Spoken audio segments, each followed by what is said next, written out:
Well, you know, I wasn't thinking about anyone retaliating because, as I said, I'm looking at a picture of, does this enable us to keep the health care discussion going?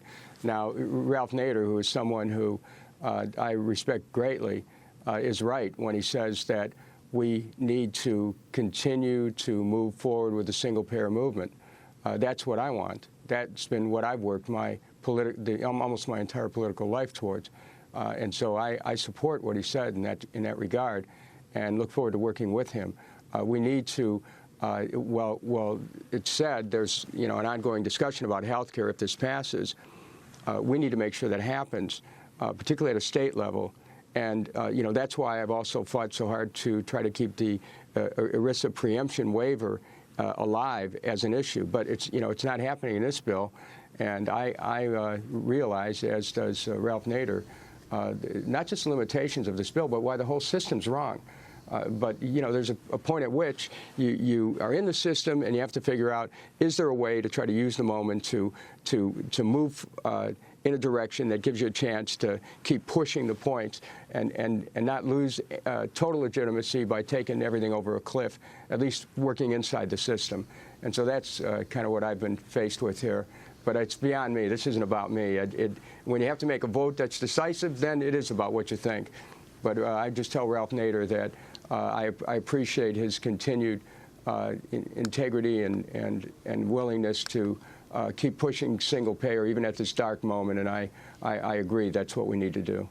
Congressmember Kucinich, if your vote was that important, I think many progressives feel that the White House responds to conservatives who withhold their vote and changes, like on issues of choice, if that's what it's going to take to get the bill passed. What about having held out to the end and demanded, you know, put your demand on the table, since this is so critical to the White House? Yeah, you know, I mean, I frankly was quite surprised that as we were approaching a moment of decision, people wouldn't budge on the question of the public option and wouldn't budge on the question of ERISA waiver. Remember, I was one of 77 Democrats who said, progressives, who said, look, if the public option isn't in the final bill, this is the bill that we passed last year, I'm not going to vote for it. Well, there were only 2 members of Congress who actually kept that pledge. I was one of those 2. So now, you know, the other one was Mr. Massey, who's no longer in the Congress. So now I'm basically left standing alone with a position that I've held consistently. And Amy, I'll tell you that one of the things that surprised me the most is that even though they said everything's on the line, and even though they said it could come down to 1 vote and pointed to me and said that could be your vote, they still wouldn't budge on it. So then I tested and probed and talked to everybody all the way down the chain of leadership to see if there's any way.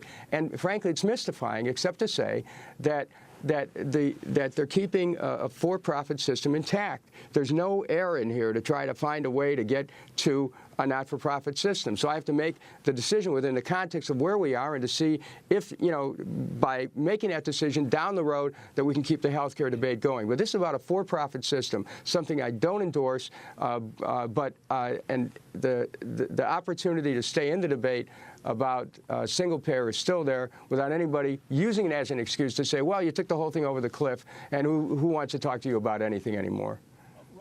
Well, what about this issue let me of just say, you know, Ralph Nader, what about this issue of the 77 other members of Congress who pledged not to support this bill? We've had quite a few of them on this show, Raul Grijalva, Anthony Weiner. What about the others who also have gradually agreed to support this bill?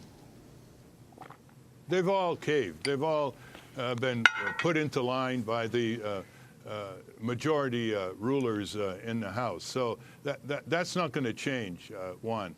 What I think Dennis Kucinich has been known as the great dissenter in the Democratic Party against the criminal wars of aggression in Iraq and Afghanistan, for impeaching Bush and Cheney, for single payer. On and on. His subcommittee hearings, which are almost never covered by the press, provide a standard for what House subcommittees should be investigating all over the country. But I think he owes an explanation to hundreds of thousands, if not millions, of progressive Americans, many of whom who watch this show, who have clinged to Dennis Kucinich as the great dissenter, as the principled person, as the person who will hold the banner high. The Star-Spangled Banner has this phrase, and the flag was still there. But for the progressives in this country, they want to keep saying, and Dennis Kucinich was still there. So I would like him to go all over the country after this malicious vote by the Democrats in the House and address audiences all over, starting a complete new wave for full Medicare for all before this bill kicks in 2014. So all the members running for re-election in 2010 are going to have to face it. And I hope people will visit the videos that are on singlepayeraction.org to show how many of his colleagues react when they're confronted with a reporter asking the question. The majority of the American people, doctors and nurses, want this system. They want free choice of doctor and hospital. They want the insurance companies displaced with full single payer. Why aren't you for it? You look at the faces as they try to squirm out of it. That's the moral position. They know it. But they're caving into the enormous lobbying power of the drug and insurance companies, which are deploying over 2,000 full-time lobbyists on Capitol Hill as we speak. Dennis Kucinich, your response, and also to Jane Hampshire, founder of Fire Dog Lake, who asked if you were going to be giving back the money to people who gave to you all over the country because you said you would not support health care reform without a public option.